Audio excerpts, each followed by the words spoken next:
there's a lot of misunderstanding about singles, which is that if they just knew how to act on a date, if they just knew what to say, there's a lot of great advice and wisdom out there. We see a lot of it. However, a lot of singles are doing the right things and it's not happening. So that led me to see that there's something deeper going on. And what is that? And that is really the idea that we have certain belief systems that we operate out of, all of us, nothing to do with being single, that is in the subconscious brain. The subconscious brain is the part of the brain we're not aware of.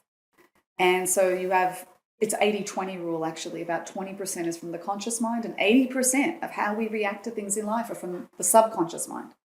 So unless you know how to tap into that subconscious place in yourself, which most people don't, how would you?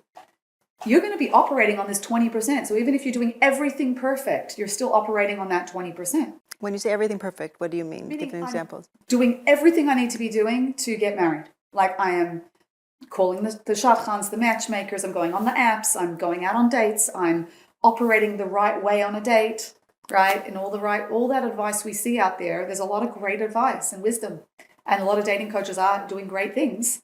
But I know a lot of dating coaches who say to me, you know, I've got a lot of singles who are doing all the right things and it's not happening. So what do? We jump to, it's a shit crisis. Let's just go to that and feel helpless and victims and scared.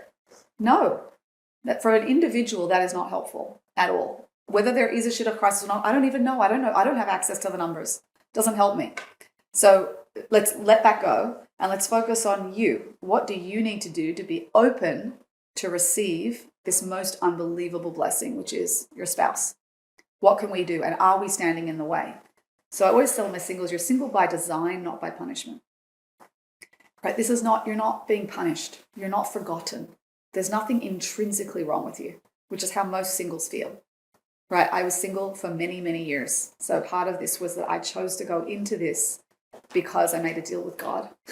What was the deal? If you get me married, I'll help singles. How old were you when you got married? I was in my 40s, 44. And again, don't worry, don't freak out, everyone. It's not going to happen to you. But I know many people who are single in their 40s. Really, you do? Yes. Wow. Okay, so I don't know a lot. I know some, but the majority who freak out when I say that are in their 20s, 30s, you know, as well. They're like, I don't want to be her. You know, I'm the worst nightmare. You know, so don't worry. Nothing about my life has been normal, so you don't have to think that's going to happen. And I was a Balas Tshuva. Yeah, but nothing about your life has been normal, yet you're living an amazing life right now. Correct. That's why you cannot guess God's plan. You cannot control God. You cannot put your timeline on God and say, I have to be married by this time or I'm giving up. You know, that's the biggest battle, is not to give up. Because, well, why are you giving up? Well, it hasn't happened till now, so why should it happen? Is what I hear a lot of, obviously.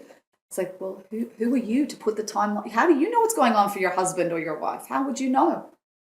So Right. we can't do that, but it's hard not to, because you have to hold the pain and keep going. And that's the battle.